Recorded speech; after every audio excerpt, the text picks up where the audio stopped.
What's shaking, world? Minasan yokoso. Welcome to the Layup Line with Nick Fazekas and John Ramey. I am Ramey. We are now officially out of ideas, metaphors, euphemisms, icebergs. Nevada basketball has proven thoroughly baffling. 2 bad road losses 2 weeks ago more or less destroyed any reasonable hope of an at-large path to the NCAA tournament. But now, after 2 home wins over first-place Utah State and previously second-place New Mexico, we're not sure we know anything more than we did a month ago, and that is Nevada is a dangerous matchup for anyone and could, on a given night, be the toughest team in the Mountain West. But those given nights have not occurred with enough consistency to make the Wolfpack a title contender, at least not to this point. Perhaps this latest run of winning play for the Pack has illuminated just how close they are to performing at an elite level, at least within the conference, perhaps. Maybe these last 2 wins have been a light bulb moment where this Wolfpack team learned specifically how hard and how well they must play to win tough conference games. Perhaps. At UNLV and at Wyoming come next. On paper, these are winnable games. Probably should win games. But anyone with a functional knowledge of the Mountain West knows at UNLV and at Wyoming are 2 of the biggest landmines in the conference year in and year out. We'll try to know the unknowable and a little 2-tiered tour action with Nick Fazekas on the Layup Line. Next.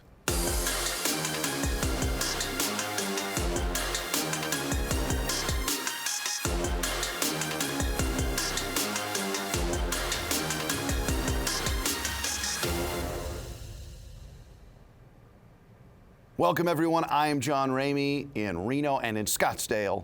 He is Nick Fazekas, Wolfpack Hall of Famer. And Nick, Nevada has done it again. Another come from behind, 8-point second-half deficit wiped out as the Wolfpack defeats New Mexico 67-60. And we were just talking about it before we came on the air. We have texted about it throughout the entire season. What we thought we knew, we don't know. They're not who we thought they were, to paraphrase Denny Green.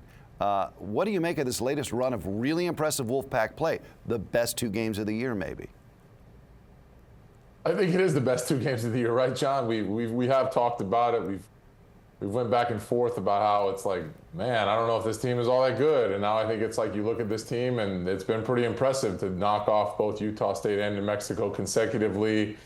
The one worry is that you just haven't beat the San Diego State team that it's just kind of been atop the hill for so long here in the Mountain West. But I don't know. I mean, of course, it's best to be playing your best basketball as you get closer and closer to March. And we're only a couple days away from March, and you just got your 2 biggest wins probably of the season. So I think that's a great thing for the team to kind of hang their hat on. I know as I watch the games, I would say one concern is you know, you can watch like that Utah State game where it was just a shootout. I mean, it was just nonstop, you know, back and forth 3-pointers. It was like, I don't know if it was poor defense or if it was just great offense. It was kind of a combination of both.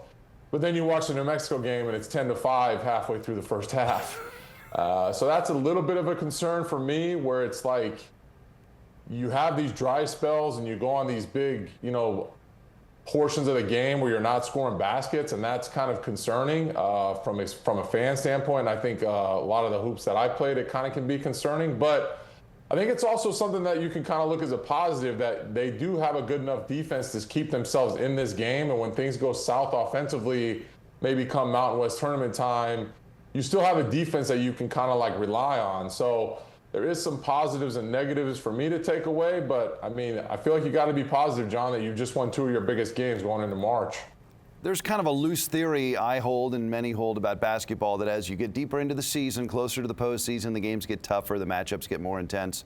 Fewer and fewer guys on your roster are going to be reliable producers, especially offensively. And in this game against New Mexico, we saw that really to the most we've seen it this year. Price had 21, Elijah Price 21 and 12 for his 10th double-double, and then 20 from Corey Camper Jr. You expect that. 20 from Vaughn Weems, career high for the Wolfpack. But other than that, nobody had more than 2. We've seen Weems almost supplant in conference play Tayshawn Comer as the Pack's 3rd best scorer. What do you see as far as just kind of offensive consistency? I know defense is what Coach Alford talks about, But consistent points, as you mentioned, are how you avoid those big, long stretches in important games where you're not scoring.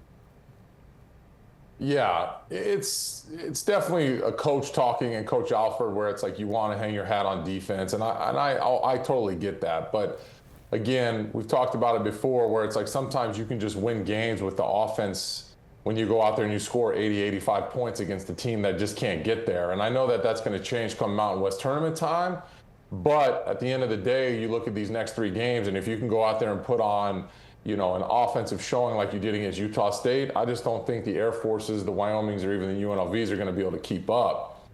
But that being said, yeah, you do need some consistency, and I've been really excited about what Vaughn has kind of done over these last couple weeks.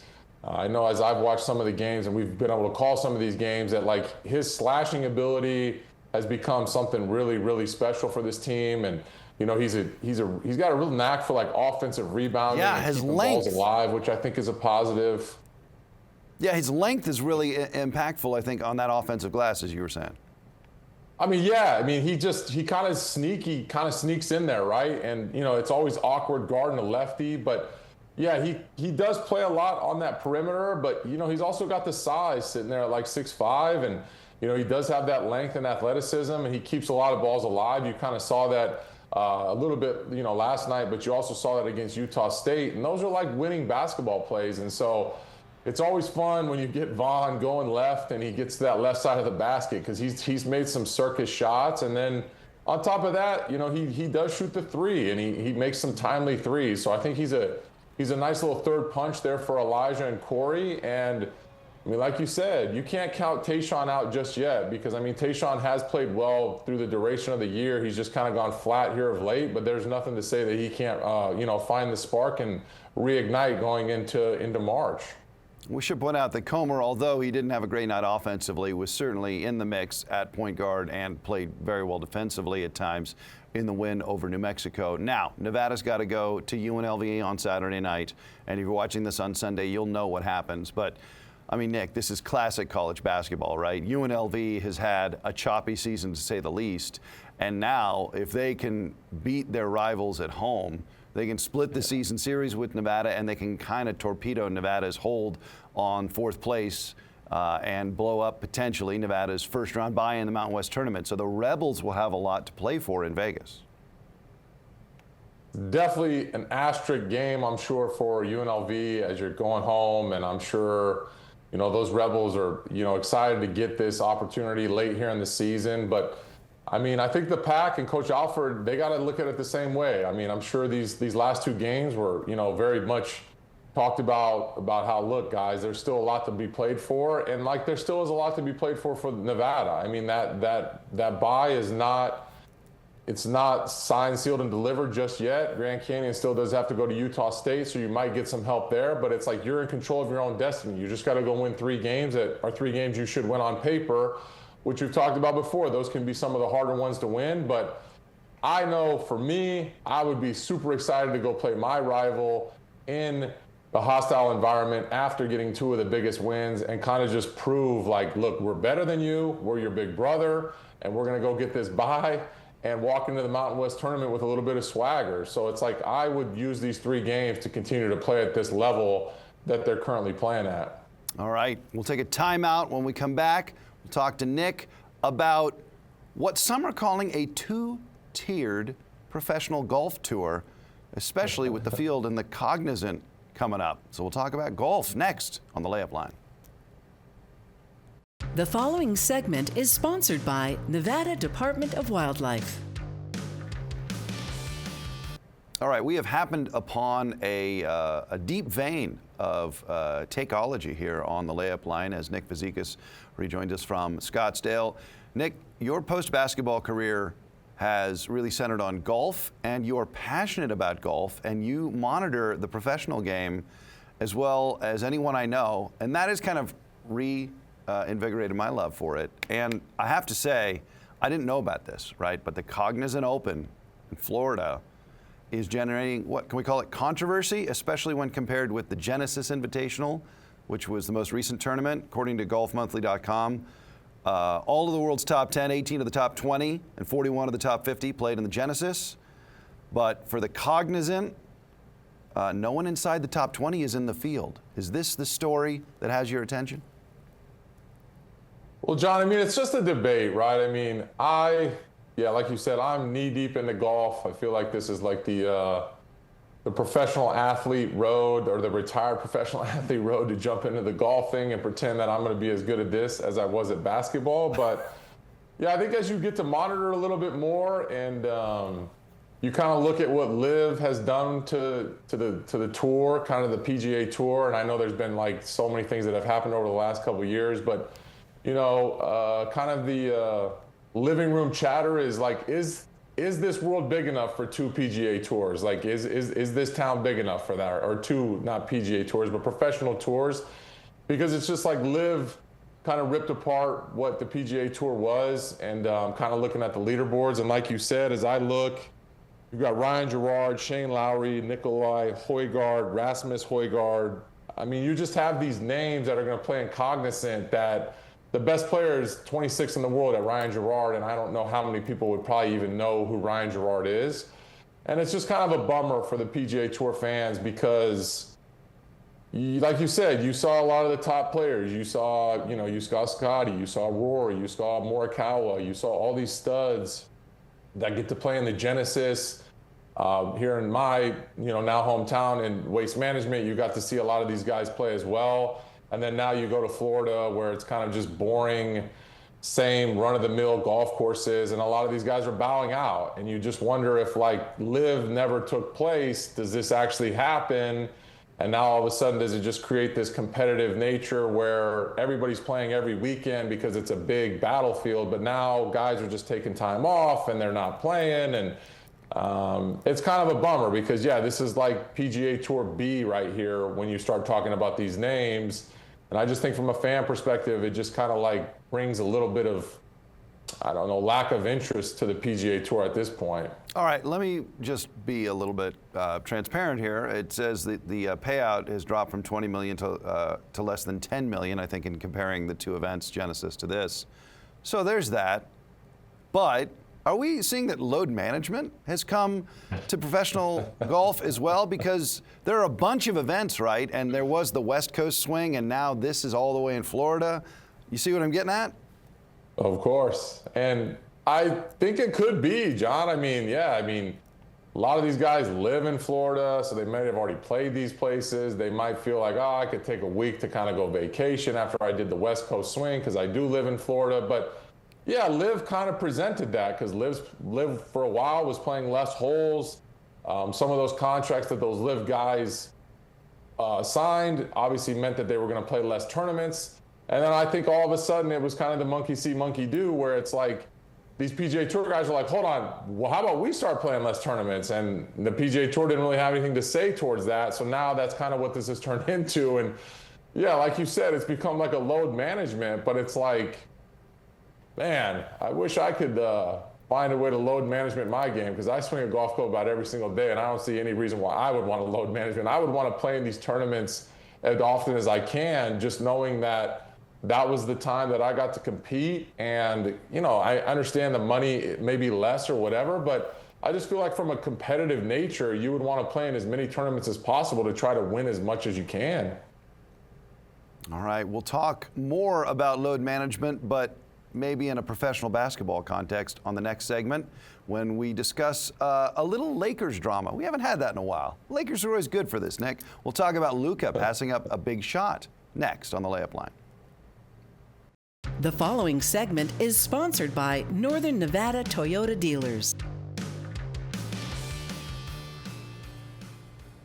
I said load management facetiously just because we were talking about the NBA this segment, as Nick Fazekas rejoins us from Scottsdale. I'm John Ramey. It's the Layup Line. But, load management's an honest concern in the NBA. They play 82 games. These are very highly paid athletes. Injuries have never been a greater concern and seem to be occurring at a greater frequency than ever. So that is to say, maybe load management is also a mental thing, right? We saw what appears to be a bit of a mental hiccup from Luka as the Lakers were playing Orlando, and Luka had what looked to be a wide open shot that could have been the game winner with, 5 seconds to go on the wing, and he just kind of gripped, and we'll see it here. But there was controversy, I guess, after the game.